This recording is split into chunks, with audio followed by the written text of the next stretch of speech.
What is up, everybody? Welcome back to Taste Like Music. This is the Discovering Bob Dylan podcast here. And I think we deserve a pat on the back. We have made it through the 1980s, through Dylan's decade of, I don't even know what you'd call it, not his strongest, not his best work here in the 80s. It hit him hard, like many classic rock and roll artists. There were not many who escaped the 80s unscathed, like I've said many times. But we have a job to do, and that is to pick the 20 best songs from Bob Dylan's 80s discography. There's some stuff here. There's some good stuff here. There's plenty of bootlegs. There's plenty of cuts that didn't make albums. Not only was Bob Dylan making some questionable choices on his albums, the songs that made the albums, but many questionable choices on what didn't make the albums. And I feel like that's where a majority of our lists, are going to come from. If you've given me any hints, you're the resident Dylan lover here. What do you think about the 80s? Was this a difficult quest to pick 20 songs, or did you have some painful cuts even? Yeah, I could have made top 50 lists for the 60s and 70s, and I still wouldn't have covered all the songs that I love. My top 20 here for the 80s is just about good enough. I made a short list, I think, of 26. And there's more than 26 that I like, but when I was trying to think of like true favorites, that's what it came out to. And top to bottom, definitely not as strong, I would say, as the 60s and 70s lists, but I'd say my top 15 to 16 here, and especially the top 10, are still major highlight. There's good stuff to be found for sure, like you said. But yeah, from a depth standpoint, it's not as fruitful. Which moving forward, this might be the last decades. Our next top 20 might just need to be to the end, because he really only has four albums in the 90s and so on and so forth. So this might be the last top 20 of a whole decade that we're doing. But it's fascinating nonetheless going through it. So I'm interested to see. I think we're going to have a decent amount of crossover, but there will also be some divergence here. Well, I think, we'll have some of the same tunes for sure, but I think you're going to pull out some ones that I may have totally missed. You're going to pull out some, maybe a live cut or two. I'm sure there'll be plenty of bootleg series popping up. So, why don't we get into it? Like I said to you earlier, and like you've already alluded to, outtakes are your friends.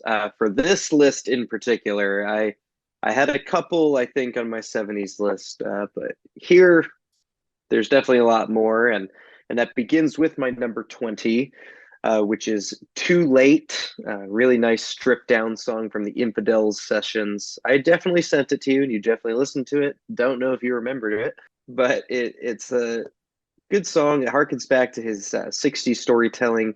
I didn't think a lot of it when I first heard it, but it's really grown on me. The melody has worked its way into my head. So I really dig that one. And similarly, from those sessions, my number 19, "Someone's Got a Hold of My Heart," rewritten as "Tight Connection to My Heart" for Empire Burlesque. But this is free of the suffocating production from that record. It allows the melody and lyrics to really, really shine. And I just think it's a great little pop rock number. My my 18 through 16 is a trifecta of songs that you're going to roll your eyes at. That will definitely not be on your list. My number 18 from Down in the Groove is "Silvio," which I think it sits down in a groove really well. See what I did there? Really nice movement on this song. Lots of fun. It's kind of like the Obla Di Obla Da of Bob Dylan songs, where fans either love it or they hate it. And I really like it a lot. My number 17, showing the different crevices that we need to go to fill out our Bob Dylan top songs of the 80s, I'm going Tweeter and the Monkey Man from the Traveling Wilburys record. Very clearly a Bob led song, obviously vocally and lyrically as well. And Congratulations, I think, came out as my number 21. But yeah, I love both of his main showcases on this record. Give the slight edge to this one.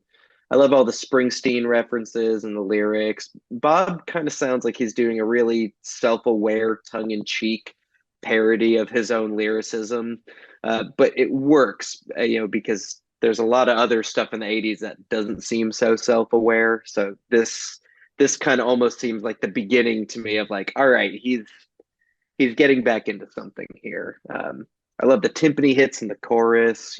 Great Jeff Lynne production, obviously.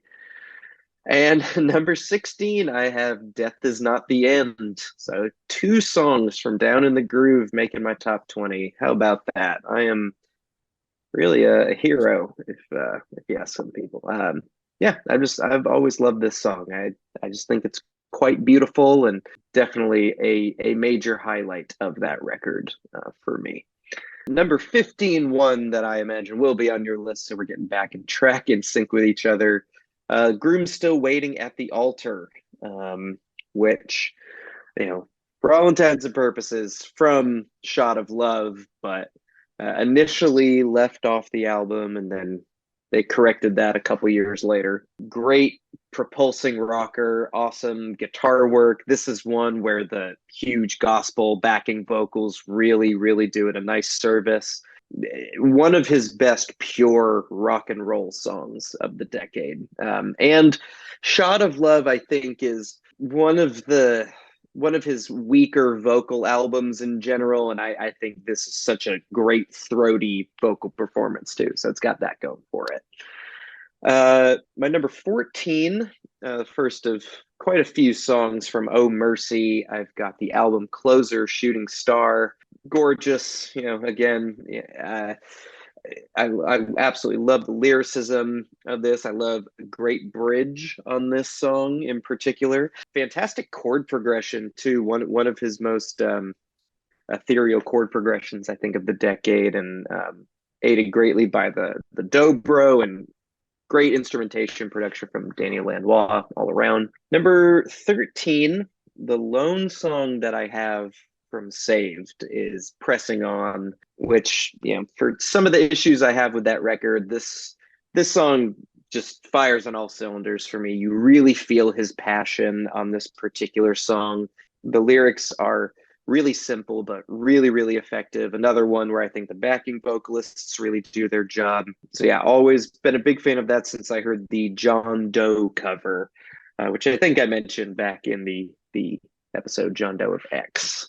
Number 12, which I anticipate will not only be a lot higher on your list, but would probably be a lot higher on most people's 80s Dylan's list. I have the infamous Blind Willie McTell. Well, I shouldn't say the infamous. The song itself is well regarded, but infamously left off of Infidels, which makes zero sense because it is easily a top five set of lyrics that he wrote this decade. Just an incredible accomplishment on so many levels. A true masterpiece. It's kind of just one of those songs, or it's only number 12 on my list because there's just these other songs that I've always gravitated a little more towards. I've always gone back to more, but when I sit down with Blind Willie McTell, it's yeah, this is totally perfect. Get friggin' Union Sundown and Neighborhood Bully off your record. Put this on there. And my number 11, before I turn it over to you, is Man the Long Black Coat. Also off of Oh Mercy. Just really, really beautifully creepy from Bob. Probably like the closest like Tom Waits adjacent song I can ever imagine that you would really like. Fantastic storytelling. The way that it kind of plods along is really interesting and really cool. Great harmonica in the song as well, and great harmonica on Shooting Star as well. So yeah, that is my 20 through 11. Well, yeah, I mean, we are really in sync. Some of the placements I have issue with. but you'll find out real quick how much we have in common here. Number 20 for me, Death is Not the End.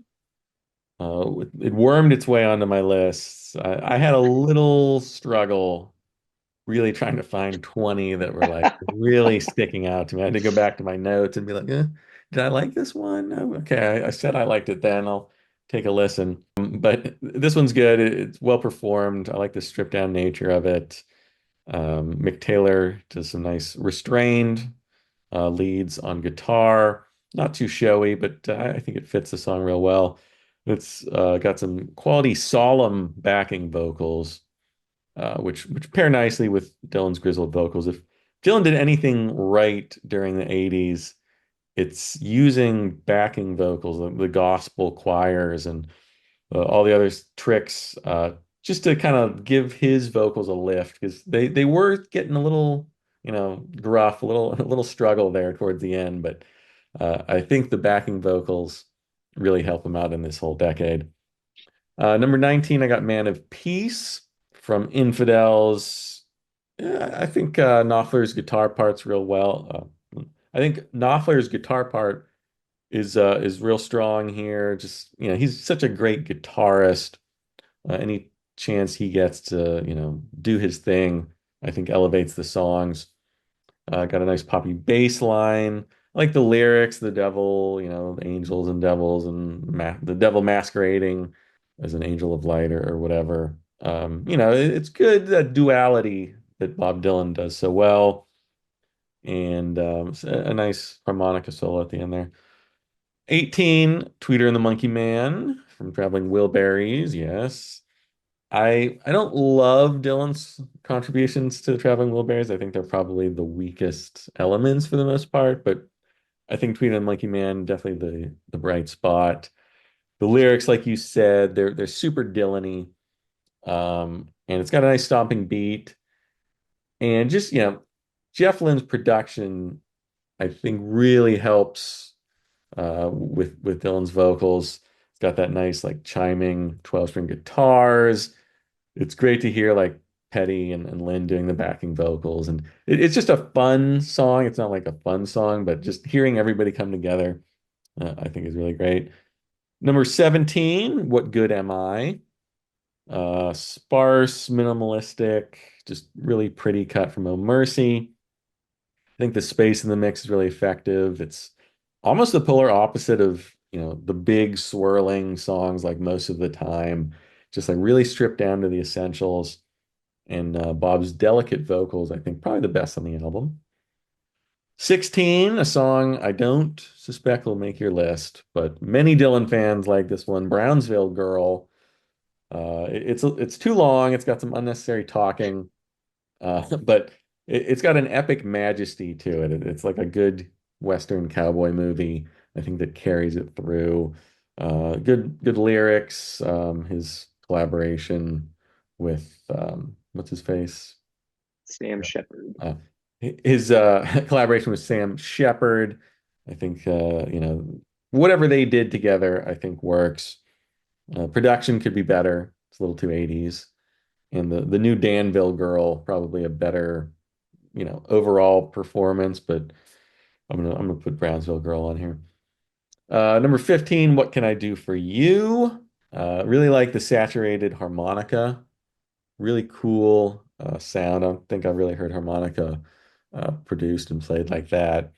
Got a nice soft bed of organ. It's got those great passionate female gospel vocals lifting everything.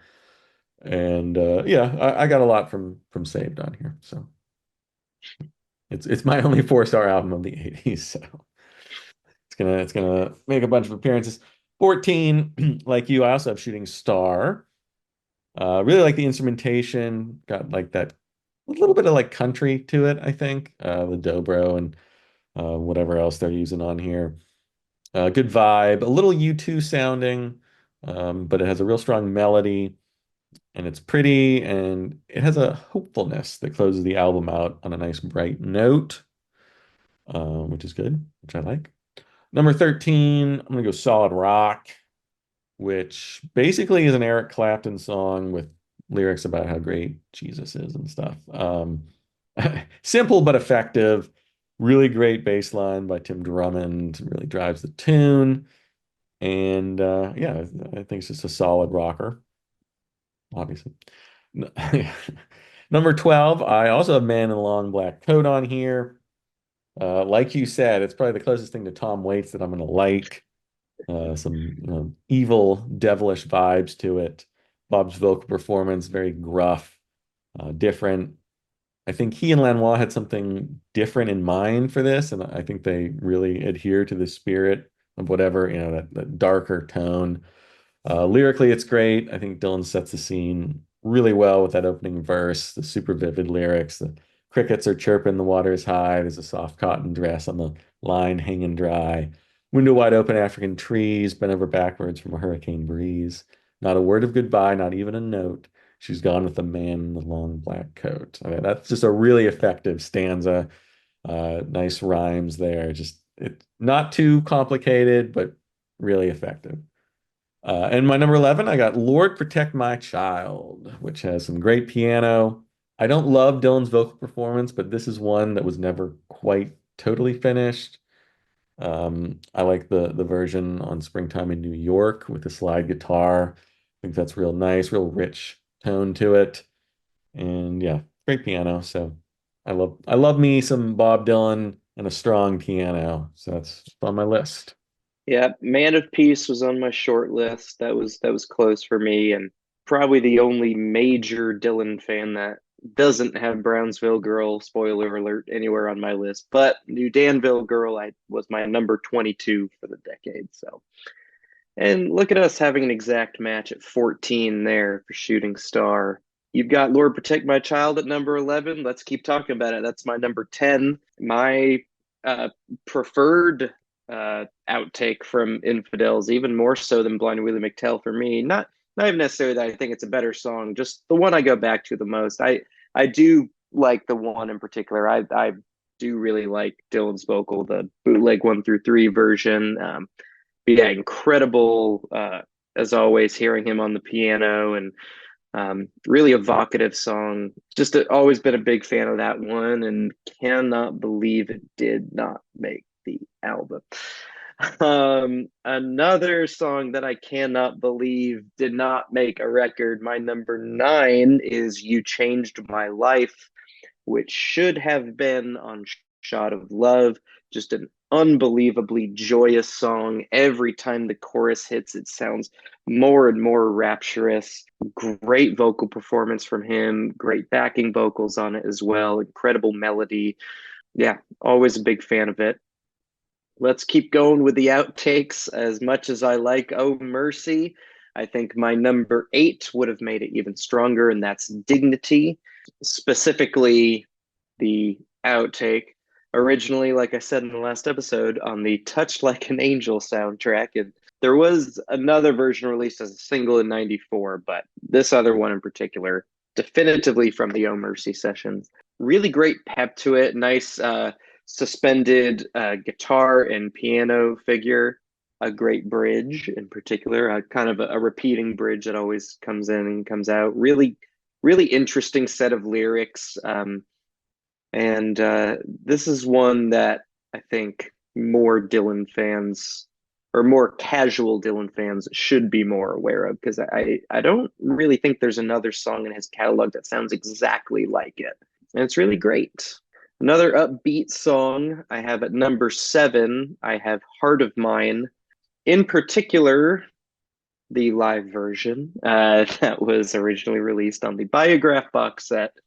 It is now commonly on the Sidetracks compilation. I just think it's got a bit more bite to it than the album version on Shot of Love, which is very good in and of itself, but this sounds a little bit tighter to me, and I think that really aids it in particular. An all-time melody from him, I think, a really interesting arrangement, lots of space in the arrangement. Yeah, really solid song. And my top 6 in particular, for all my opinions on the 80s and Bob in the 80s, these 6 songs I'll put up against his all of his best songs.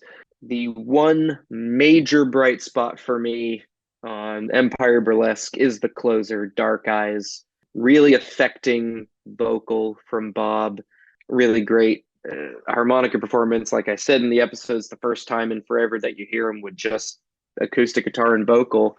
And it works really, really well. And, supposedly he wrote it because someone at the record company or someone, one of his managers said, "Oh, you should have something that sounds a little more Bob Dylan, than all the rest of this stuff." And like, all right, fine. And he shits out this number, and it ends up being truly the best thing on the. But he doesn't sing it like an afterthought. He sings it very, very intentionally and passionately, and I love that.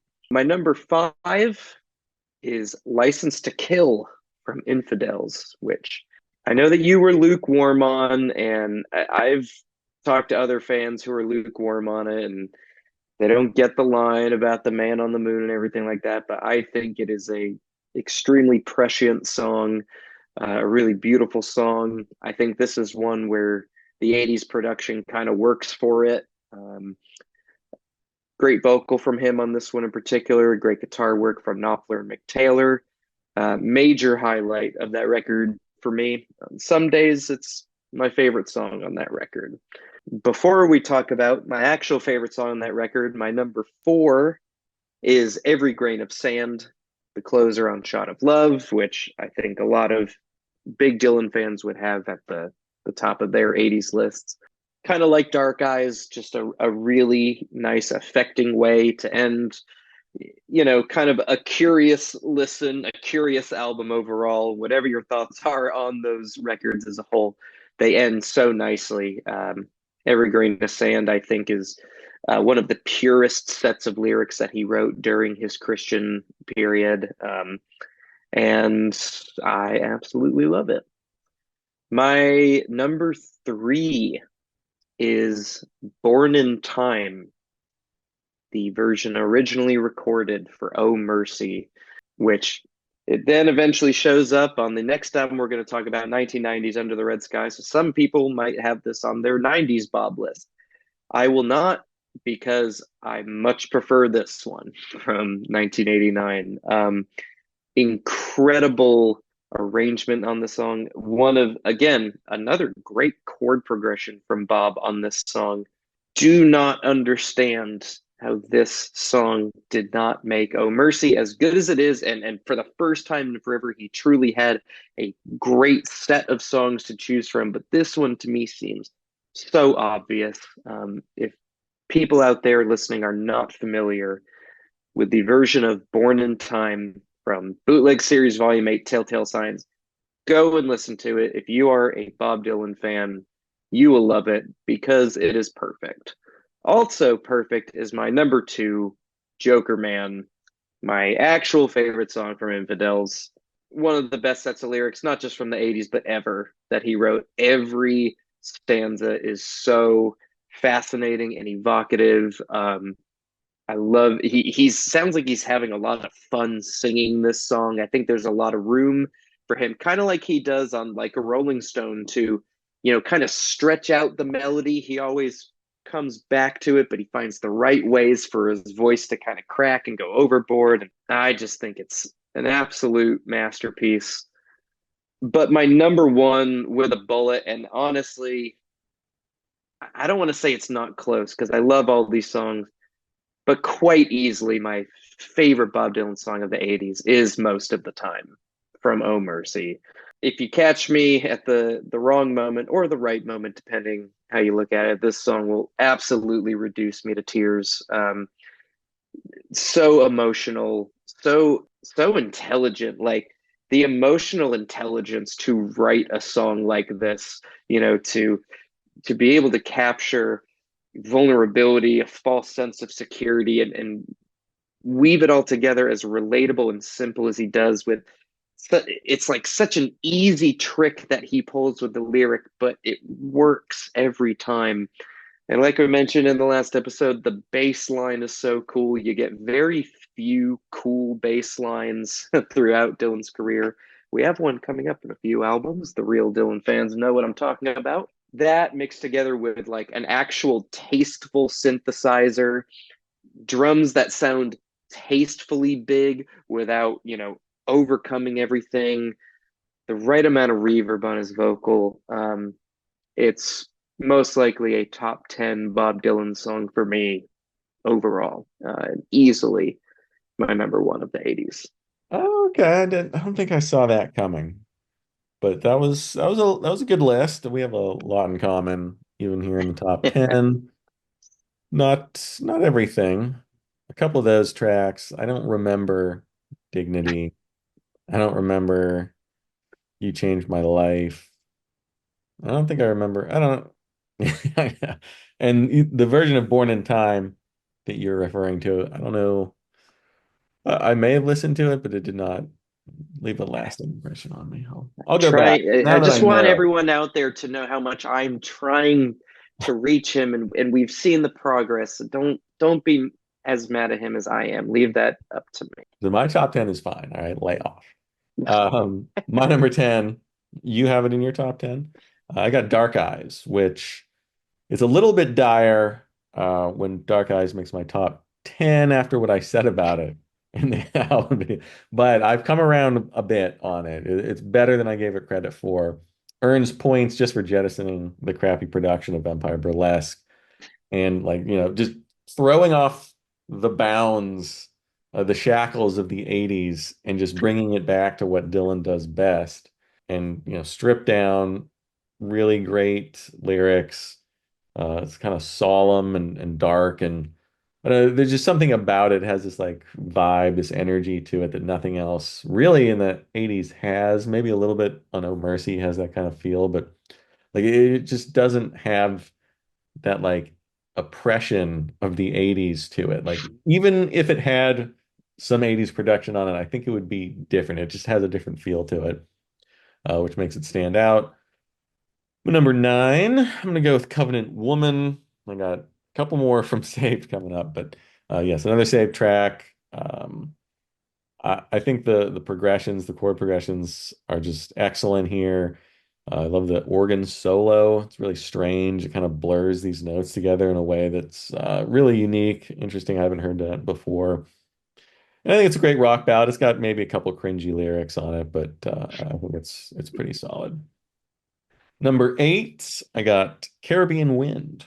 Caribbean Wind. I'm not sure how you say it. Either way, another song that was cut but would have improved, Shot of Love. There's a couple different versions. It was tough to pick the one I like the best. There's a nice rougher cut from Sidetracks, which is nice, but I think my favorite is the Trouble No More version because it has all the more pedal steel on it. It's one of the rehearsal ones. I don't even know. There's like 800 versions of every song, so excuse me if I don't pick the best one every time. Cool story, good lyrics, great melody. Just a good song, a very good song. 7, your number 1 is my number 7 most of the time. I respect it. I like it. I think it's the best tune from Oh Mercy. Got that distinct Lanois vibe to it. The swirl of instrumentation, just really, I think it's pretty complex, everything that they're doing in the background, but it also really accentuates Dylan's vocals in a cool way. He doesn't get lost in everything that's going on. He's really the calm eye of this musical hurricane. And it's got like you said, a really kicking bass line to it, which you don't get to see too often. Number 6, I'm gonna go with Joker Man. I think if you put some competent production, sorry, Mark Knopfler, on this one, it would be higher because it is just such a kicking song. Everything about it. Even the playing is great. It just has that plastic, weird kind of 80s production that I just do not like. It's one of my least favorite sounds. It strips out all the power. Despite that, you get some great playing from Sly and Robbie. Mark Knopfler and Mick Taylor do some great guitar work on it. And it's less 80s production. Like, it's not 100% 80s, like the saturation, they turned it down a little bit. So it shines through. The greatness of it shines through, even with my non-favorite production. Number 5, Every Grain of Sand. Yes, it's a lovely tune. Love the arpeggiating guitars. it's quite romantic sounding. It's almost like a wedding song. Like the way everything comes together and that just like steady, the doom, doom, the very simple guitar playing. I don't know if I have ever heard that from a Bob Dylan song before. Like it just really stands out when you hear it. Lovely lyrics, really strong, vivid, evocative, as you like to say. And yeah, it's just a great song. Simple as that. Number four, one you did not have on your list, but it's another save track that I think is just great. In the Garden. It's rousing. The gospel rock performance here, it's like a religious march. Sounds like a sacred tune that's been passed down from, past generations. And I think that's a testament to Bob's ability to craft, a really well-written tune while still adhering to like the conventions imposed upon him by, sticking with biblical imagery and using allusions and people from the Bible. And the fact that he can do that and make it into a very good song and make it into a song that sounds like it was written, by some slick, I don't know, gospel writer or something, it just sounds really professionally done. And the playing on it is magnificent. The Spooner Oldham's organ part super 60s gospel sounding. It is just magnificent. I love the guitars from Fred Tackett, the bass from Tim Drummond, the big and full of resonance. I mean, it truly is one of the best gospel songs I think I've ever heard. Like it just has this power to it that even though I don't really relate to the lyrics, it just, it lifts me up and carries me along with it. I can't get enough. But it's not even the best track from Saved because the best track from Saved is my number three, and that is Pressing On, which at least you recognize the greatness of Pressing On. Really just excellent songwriting.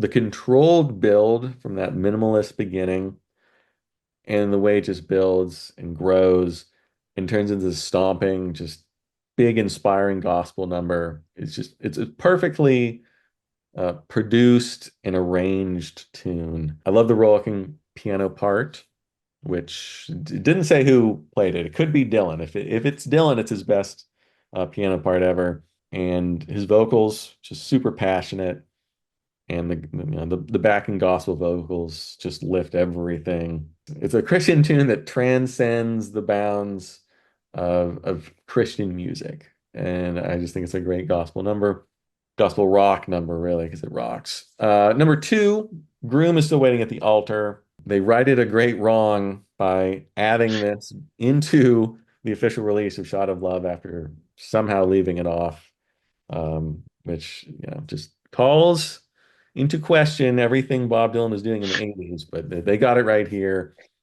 You just got to, chalk it up to Dylan being an incorrigible old bastard, I guess. I'm not sure why it didn't make the cut. But it's just such infectious energy. I love the vocal part from Bob, just rambunctious sounding here, just really letting loose. And it's just, the right amount of boogie woogie in the piano and everything. And it's just great. Great performances across the board. Wonderful song. But number one's got to be Blind Willie McTell. And a couple great versions of this. Not sure which I love the most. Maybe the bootleg series. It's a little rawer. The Springtime in New York one is a little slicker. And I think it just hits a little harder when it's a little rawer and a little more 60s sounding. Awesome piano playing, awesome melody. Another one with a great build to it. And it feels like, unlike, there are some songs on here. I just talked about the arrangements of some of these songs and saying how great it was. But here, the music has such a deliberate, like, I don't know, arrangement and production and feel to it. And pairing that with the great storytelling, the great lyrics, it's just like one of those perfect songs that has it all. And often I'm left wanting with Bob Dylan with the music. Not always. I mean, there's some great music stuff on this list here, but this one just, again, it like transcends the limits of Bob Dylandom and is like an all-time it's an all-time melody. Bob Dylan doesn't have a lot of all-time melodies for me. This one is like an all-time melody. And yeah, it's awesome. Yeah, we got 12 out of 20 matches. That's pretty solid and to be expected from a decade where there's not as much quality material to choose from as the two that came before it, but still nice to see.